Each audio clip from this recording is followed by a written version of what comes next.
Pemirsa masih di IDX Transaction Closing dan kami juga masih menggunakan untuk bisa berpartisipasi di WhatsApp interaktif kami seperti yang tertera di layar televisi Anda nantinya.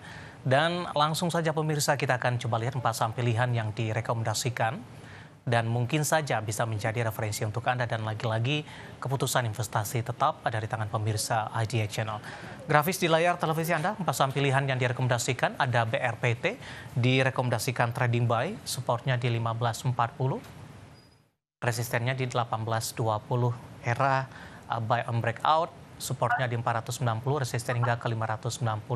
Ada ASA lebih ke arah trading buy, 725 hingga 850 dan MDKA spekulatif buy 1785, resisten hingga ke 2300. Ada BRPT, era ASA dan MDKA dan lagi-lagi keputusan investasi tetap ada di tangan pemirsa IDX Channel. Pak Audi, kita lanjutkan kembali ya. Pak. 4 saham pilihan yang Anda rekomendasikan ketika jeda tadi Pak Audi saya coba cek satu-satu nih Pak. Ternyata masing-masing saham hari ini sama-sama mengalami penguatan yang cukup signifikan ini. Nah, kita ingin tahu pertimbangan merekomendasikan keempat saham ini. Kita ke BRPT terlebih dahulu Pak. Trading buy, analisis dan rekomendasi untuk BRPT ditutup hari ini menguat di 4% di 1660. Ya, BRPT sebenarnya salah satu yang cukup menarik, walaupun memang kami melihat secara penguatan sudah beberapa pekan terakhir, tetapi kami melihat ada change meskipun dalam jangka pendek ya. Memang pasca dia breakout 1600, ya memang sudah menahan BRPT ini 5 hari terakhir, dan hari ini ternyata bisa lewat dan ditutup di 1660. So, menurut kami ini adalah sebuah konfirmasi dengan volume transaksi hari ini juga spike, Pak David. Gitu ya, dan ini kami melihat membuka peluang gitu dengan kalau kita lihat historical level 1800 sampai dengan 1900 ini merupakan level tertingginya Barito sejak Desember 2023. So ini kami melihat chance-nya adalah menuju ke sana, mungkin dengan resistance exactly-nya adalah kami melihat di 1820 untuk Barito. Begitu Mas Titi. Baik, dan hari ini 1680 juga level tertinggi paling tidak dalam setahun terakhir ini Pak. Untuk BRPT 4,08%. Strateginya seperti apa Pak untuk rekomendasi trading buy untuk BRPT? Ya, untuk saat ini memang masih cukup oke dengan masuk di level 1660, 1670 memang masih areanya, bahkan tadi sempat 1680. So koreksinya dari 1680 ke 1660 ini kami merupakan bukan perubahan tren. Jadi memang kami masih tetap meyakinkan bahwa targetnya untuk Barito potensial dalam jangka pendek adalah setidaknya sampai dengan di 1800 sampai dengan di 1900. Jadi ini bisa dicermati dan dimanfaatkan momentumnya. Begitu Pak David. Baik, kita beralih ke samping kedua dari retail ini ada era lebih ke arah buy on breakout. Penutupan hari ini di 530. Buy on breakout di level berapa Pak untuk era? Ya, jadi sebenarnya untuk saat ini kami tadi melihat cukup baik gitu ya dengan level tertingginya di 535. Itu merupakan level resisten yang kami harus konfirmasi. So masih tertahan hari ini ya dengan peluang sudah ditutup begitu ya pre-closing. Jadi buy on breakers-nya adalah di atas 535. Karena kami melihat ini merupakan area atau resisten sideways dalam jangka pendek untuk era. Jadi artinya jika dia sudah breakout 535 yang merupakan juga MA20-nya, maka chance untuk dia kembali menguat itu kembali lagi terbuka. Dengan targetnya itu adalah di 590, target pertama, target keduanya adalah di 610. Dan untuk supportnya, hati-hati jika era ini justru malah jatuh ke 490, karena kami melihat akan ada potensi terjadi pembalikan arah. Begitu Pak David. Baik, penutupan hari ini 530 menguat di 4,95%, strategi buy on breakout, level yang direkomendasikan di 535, hari ini tidak mampu dipertahankan, sementara support yang bisa diperhatikan ada di 490 ketika 535 ini tidak mampu bertahan pemirsa. Dari era kita beralih ke saham pilihan yang ketiga, ada ASA, lebih direkomendasikan trading buy. Di penutupan sesi kedua, Pak Audi, ASA juga termasuk salah satu saham yang penguatannya juga di atas 3% ini Pak, 760. Intraday hari ini sempat ke 780.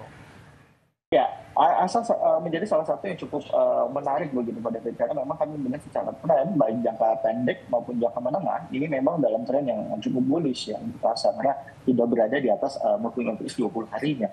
So untuk saat ini memang kami masih melihat chance atau peluang pemanfaatan, tetapi memang sekali lagi untuk aset ini lebih ke jangka pendek dan memang targetnya yang kami perhatikan pun tidak terlalu jauh, itu adalah di 850.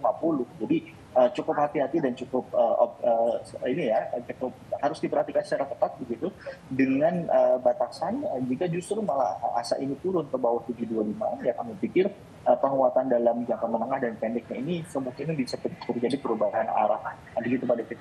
Baik, jangka panjang ASA sudah mengalami koreksi cukup dalam, Pak. Ya.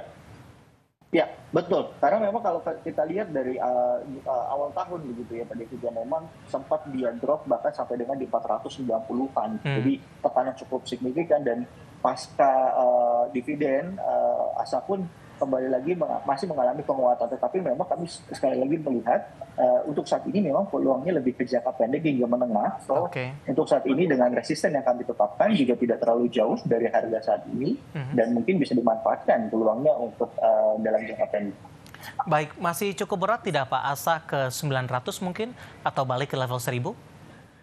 Ya, sebenarnya kalau untuk sampai dengan 1000 kami masih harus elaborasi lebih jauh begitu ya Pak David ya. Karena memang kami melihat dari sisi indikator justru malah tren ini sudah mulai sedikit melambat, tetapi memang masih dalam zona positif begitu. Jadi kalau untuk kami eskalasi sampai dengan di 1000, kelihatannya akan cukup berat, cukup tough lah untuk ASA. Terlebih dengan dividen yang kemarin sudah dibagikan ya. Saat ini kan targetnya adalah di bulan Juli ya, kemungkinan ex-date-nya ya. Jadi untuk saat ini ya investor akan mengejar sampai dengan dividen, so ini bisa dimanfaatkan juga untuk sobat investor.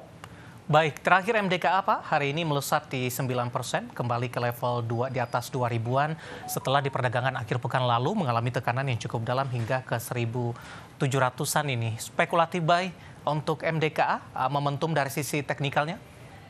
Ya, betul Pak. Jadi untuk MDKA kami melihat di sini dia kemarin tertahan persis di Fibonacci 50% retracement.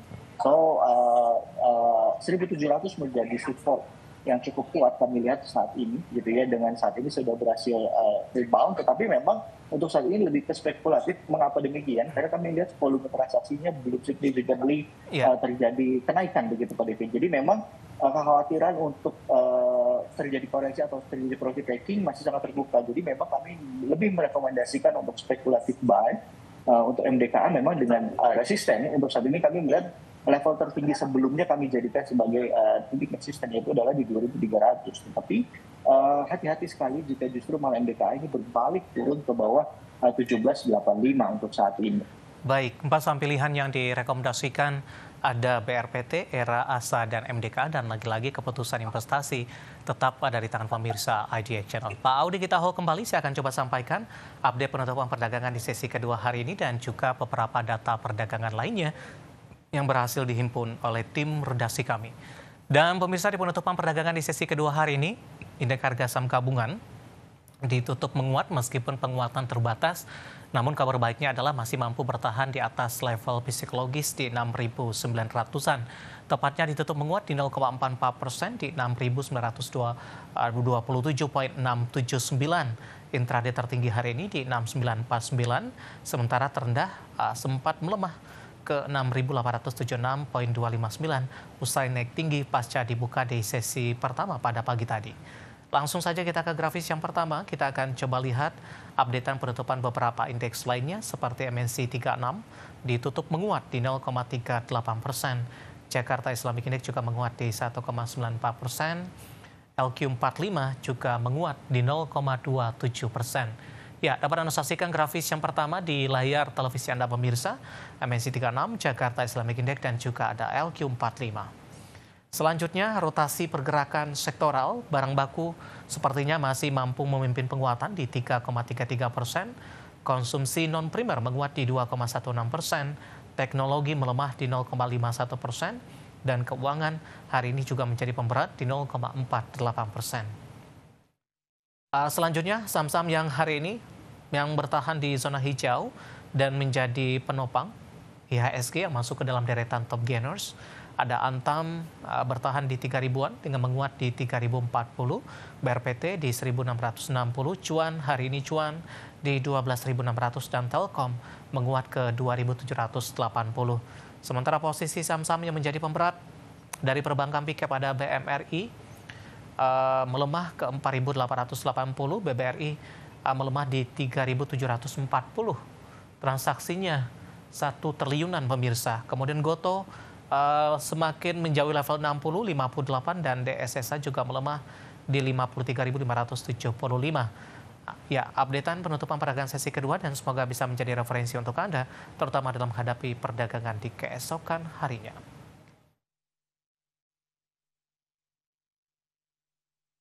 Kita akan jeda kembali dan tetap di tempat Anda. Setelah ini kita akan coba ulas beberapa pertanyaan masuk di WhatsApp interaktif kami. Kami akan segera kembali sesaat lagi.